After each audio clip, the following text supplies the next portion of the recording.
Coach, you spoke all offseason about having that good balance between running and passing. I guess 3 games in, it's pretty close on the numbers. Are you pleased with that? And then the overall play count through 3 games, the average plays per game, is it where you would like it to be? Yeah, I mean, I think overall the balance and the ability to be able to run the ball effectively and throw the ball effectively, that's what we want to be able to do. It's not always going to be 50-50, but, I think it's been good. Game 1, we had to run it a lot. Game 2, throw it. Game 3 was a little of both. And every game's going to have its own personality. You got to be able to take what the defense gives you. But so far, I think we're getting better in that aspect every week. Play count, yeah, I think it's been good. I think the last game officially was about 85. We ran about 91 or 92 unofficial snaps. That's what we want to try to do. The Louisville game, we had a couple one-play drives, and that probably hurt our play count in that game. But I think our guys understand what we want to do and why we want to do it and the advantages to doing it. And obviously, in order to get your play count up, you got to execute at a high level. So we're still continuing to work on that, but I think we're making progress. Coach, we're going to go to Gary Furman at Canesport. Gary, go ahead. Hey, Rhett, how you doing? So, Clemson has has the best quarterback in the country and an explosive offense, and they put up a lot of points. They've pretty much blown out almost every ACC opponent that they've played in for many, many years. As the offensive coordinator that's going against that, with obviously a little bit more of a loaded gun potentially than a lot of teams have when they go against Clemson, how does that impact the way you game plan? And, do you have to try to strategize, obviously, in different ways when you're playing a team like this? It's a great question. I think, Clemson's been the standard for the last several years. I mean, they've earned everything they've been given. The respect that they have, they've earned it. I mean, 24 straight ACC games. I think they've given up more than 28 points in a game 3 times in over 3 years. So dating back to the 2017 season. I mean, that's just incredible consistency on defense. Obviously, I remember recruiting Trevor Lawrence in high school. I mean, he's a phenomenal player as everybody else on their team. So we have a ton of respect for Clemson. They're number 1, and they've been the champ in our league for a while for a reason.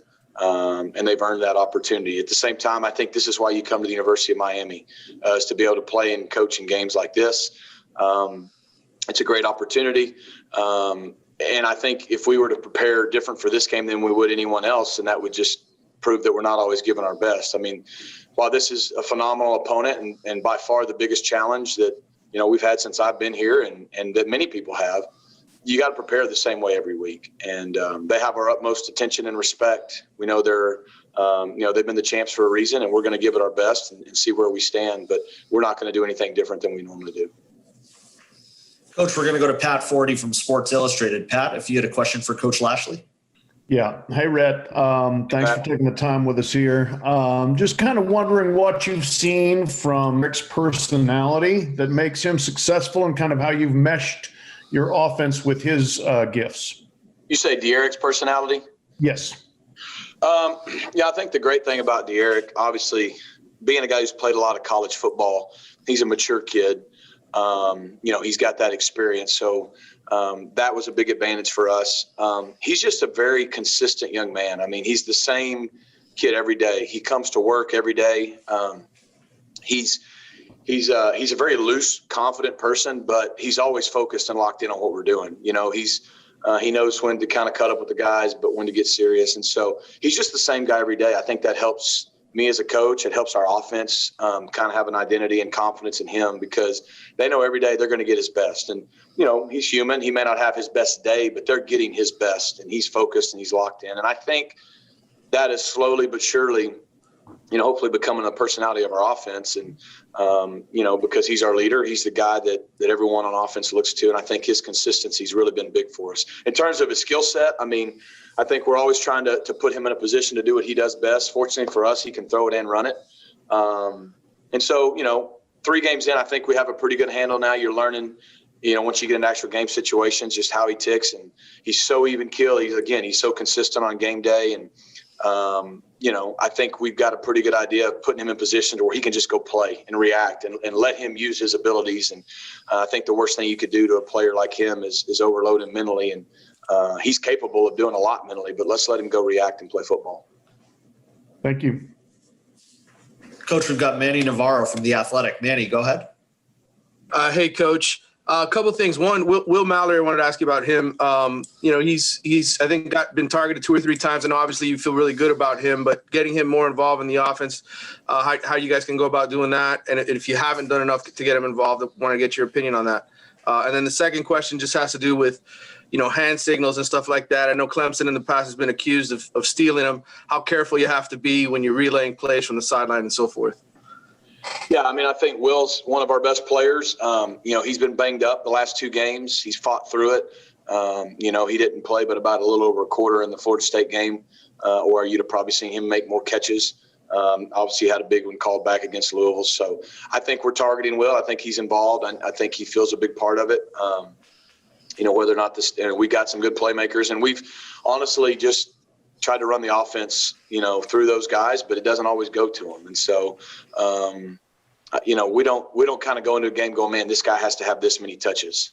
We got to run the system because the defense may double a guy or take a guy away. And we need to be a good team offense and be able to take what's there. But Will's a big part of that. And hopefully you'll see his numbers continue to rise. In terms of hand signals, look, that happens everywhere in college football. And Clemson is known well for doing it, but so are a lot of other people. It's just part of the game. And I think we got to be aware of it, but at the same time, we got to go play. And like I said, there's nothing against the rules of stealing signals. If you can, just like in baseball, if you can catch onto a signal, know a guy's stealing second, you might as well throw him out, So we just got to go play. Coach, we've got time for 2 more for you. We're going to go to David Lake at 24/7 Sports. David, go ahead. Yeah, Coach, wanted to ask you about, the trajectory of the wide receiver group for, week to week. Do you feel like things are trending in a good way there? And how important is that group, particularly this week, having to win some one-on-one matchups on the outside? And then also, too, if you could just go into, some of the cornerstones of what you think a Brent Venables defense is about. Yeah, I think our receivers have gotten better each week. We've got a long way to go. We got to continue to improve. I think the older guys are starting to really understand what we have to do in our system. I think getting a guy like Jeremiah Payton back, I think having more opportunities for these young guys in a bye week.